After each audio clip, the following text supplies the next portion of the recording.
ప్రేమ వివాహం చేసుకున్నందుకే ప్రాణాలు తీసే పరువు హత్యలను ఇప్పటి వరకు మనం చూసాం. ఇప్పుడు ఆ జాబితాలో మరో దారుణం వచ్చి చేరింది. ఈ హత్యకు కారణం ఏంటో తెలిస్తే గుండె తరుక్కుపోతుంది. కులాంతరం లేదా పరువు హత్యలకు సంబంధించి తరచుగా వినిపించే కథ కాదు, కానీ ప్రేమ, కులం, మతం దాటి మనుషులు కట్టిన గోడలన్నీ కూడా దాటేసి ఈసారి ఏకంగా మనిషి ఎత్తునే హత్యకు కారణమైంది. సోదరిని ప్రేమించి పెళ్లి చేసుకున్న వ్యక్తి పొట్టిగా ఉన్నాడన్న ఒకే ఒక్క కారణంతో ఆ పెళ్లిని జీర్ణించుకోలేని ఆమె అన్న అత్యంత దారుణంగా చంపేశాడు. 2 రోజుల కిందట గుంటూరులో జరిగిన ఈ హత్య కేసులో ఇప్పుడు సంచలనమైనటువంటి విషయాలు వెలుగులోకి వస్తున్నాయి.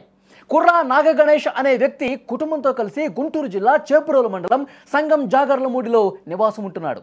అయితే ఉద్యోగ నిమిత్తం గుంటూరు పవర్ ఆఫీస్ సమీపంలో బుడంపాడులో 3 నెలలుగా నివాసం ఉంటున్నాడు.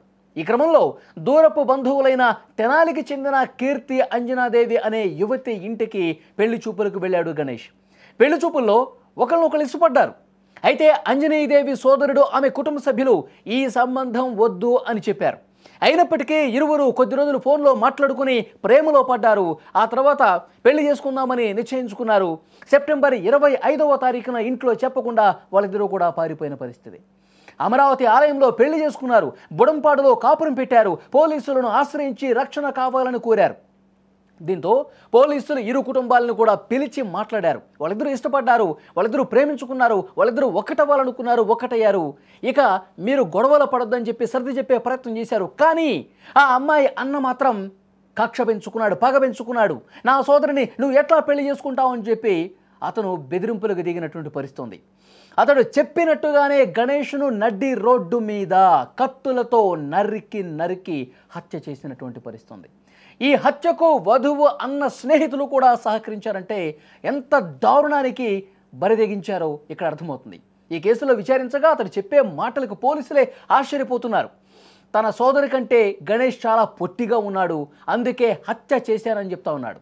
తమ సోదరికి మాయ మాటలు చెప్పి లొంగ తీసుకున్నాడు, అందుకే మేము చంపాము అని చెప్పి నిందితులు చెబుతుంటే పోలీసులు ఆశ్చర్యపోయినటువంటి పరిస్థితి. అతడు పొట్టిగా ఉన్నాడని చెప్పి, అంటే కుటుంబ పరువు పొట్టిగా ఉన్నాడని చెప్పి పరువు గంగలో కలిసిపోతుందని చెప్పి వాళ్ళు భావించారా? అంటే మనిషి ఏ విధంగా ఉన్నాడు అన్నది కూడా కుటుంబాలు చూస్తున్నాయి అంటే ఎంత దారుణంగా ఈ సమాజంలో పరిస్థితులు ఉన్నాయన్నది కూడా అర్థమవుతుంది. రోజు రోజుకు మారిపోతున్నటువంటి ఆధునిక సమాజంలో మనుషుల ఆలోచనలు వికృతపరమైనటువంటి ఈ ఆలోచనలతో నిర్ణయాలు తీసుకుంటా ఉన్నారు. అనాగరిక అమానుష స్థితిలో ఉన్నాయని చెప్పడానికి ఇంతకంటే ఏం కావాలి? ఎంత దారుణం చూడండి. ఆ కుటుంబ సభ్యులు గుండెల విషయాలు రోధిస్తున్నారు. పెళ్లి చూపులకు వెళ్ళిన తర్వాత అమ్మాయిని చూసి నచ్చిన తర్వాత కుటుంబ సభ్యులు ఒప్పుకోకపోయినా వాళ్ళిద్దరి మనసులు కలిసి నడుద్దాం అనుకున్నారు, అందంగా జీవితం మలుచుకుందాం అనుకున్నారు. కానీ ఎంత దుర్మార్గంగా ఆ కుటుంబ సభ్యులు ప్రవర్తించారు చూడండి. సరే, అమ్మాయికి కూడా ఇష్టం కదా, మన అమ్మాయి కూడా ఇష్టపడింది కదా, మా అమ్మాయి కూడా ఇంట్లో నుంచి పారిపోయింది కదా అతన్ని పెళ్లి చేసుకోవటానికి. సరే, ఇద్దరు కలిసి కాపురం పెట్టారు. ఈ 2 కుటుంబాలు కూడా ఒకసారి పిలిచి మాట్లాడారు పోలీసులు. ఇద్దరు మనసులు కలిశాయి, ఇద్దరు జీవించాలనుకుంటున్నారు. వాళ్ళ సంతోషమే కదా కుటుంబ సభ్యులుగా మనకు కూడా కావాల్సిందని చెప్పి పోలీసుల ముందు నటించారండి. పోలీసులు చెప్పిన దానికల్లా తలూపి నటించి తర్వాత ఆ అమ్మాయి సోదరుడు మనసులో పెట్టుకున్నాడు, పుట్టోడిని నువ్వు ఎట్లా పెళ్లి చేసుకుంటావు, మన కుటుంబ పరువేం కావాలి, నా బావ అని చెప్తే ఇతరులు నా స్నేహితులకు కావచ్చు, ఊళ్ళో వాళ్ళకి ఏం చెప్పాలి, ఇతను ఏ విధంగా చూపించాలి అని అతను మైండ్లో భావించి ఇతను అడ్డు తొలగించుకోవాలి, ఇతన్ని చంపేసేయాలి, నా బావగా ఉండటానికి వీడికి అర్హత లేదు అని చెప్పి ఇంత దుర్మార్గానికి తెగబడ్డటువంటి పరిస్థితి.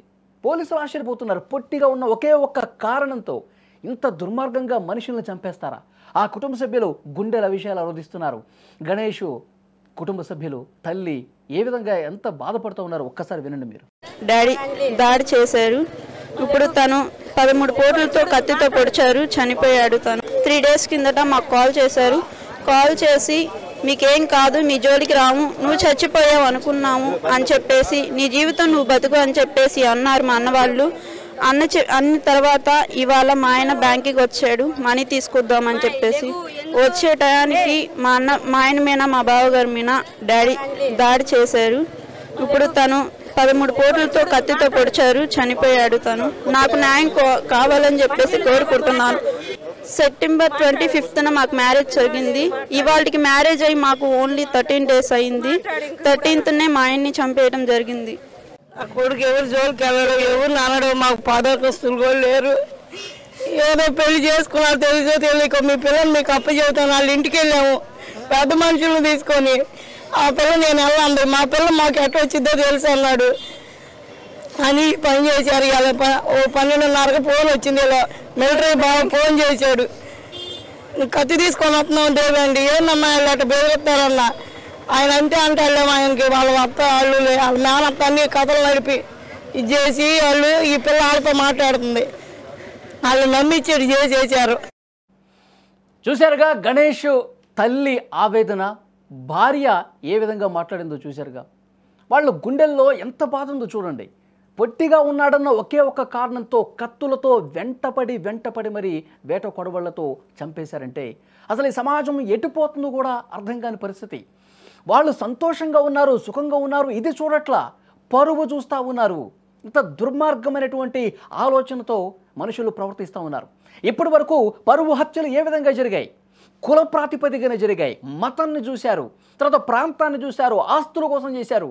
కానీ ఇంత దుర్మార్గంగా వాడు పొట్టిగా ఉన్నాడు, నాకు బావయ్యే అర్హత లేదని చెప్పి కొంతమంది ఫ్రెండ్స్ని వేసుకుని వచ్చి అంత దారుణంగా ముందు బెదిరిస్తే ఇదే విధంగా బెదిరిస్తూ ఉంటారులే, పోలీసులను కూడా కలిసాం కదా, వాళ్ళు మారతారులే, ఇప్పటికైనా మారతారులే అని చెప్పి వాళ్ళు అనుకున్నారు, తల్లి కావచ్చు భార్య కావచ్చు. కానీ ఇంతకి తెగబడి నడి రోడ్డు మీద దారుణంగా వేట కొడవళ్లతో నరికి కత్తులతో పొడిచి చంపుతారని చెప్పి అనుకోలేదు. ఇంకా ఈ సమాజంలో ఇలాంటి ఆలోచనతో, ఇలాంటి వికృతమైనటువంటి మనస్తత్వంతో పరువు హత్యలు జరుగుతున్నాయంటే ఎట్లా అర్థం చేసుకోవాలి? ఇలాంటి దుర్మార్గుల్ని ఎవరైతే వేట కొడవళ్లతో గణేష్ని చంపారో, పరువు హత్య చేశారో వాళ్ళకి ఎలాంటి శిక్ష వేయాలి?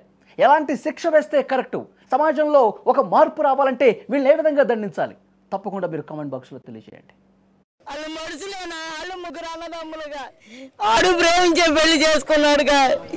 ఆ రోజు నడుచా వెళ్ళారు పెళ్లి చేసుకున్నాడు. వాళ్ళు మనుషులేనా? వాళ్ళు ముగ్గురు అన్నదమ్ములుగా ఆడు ప్రేమించే పెళ్లి చేసుకున్నాడుగా. ఆ రోజు నడుచా వెళ్ళారు పెళ్లి చేసుకున్నాడు.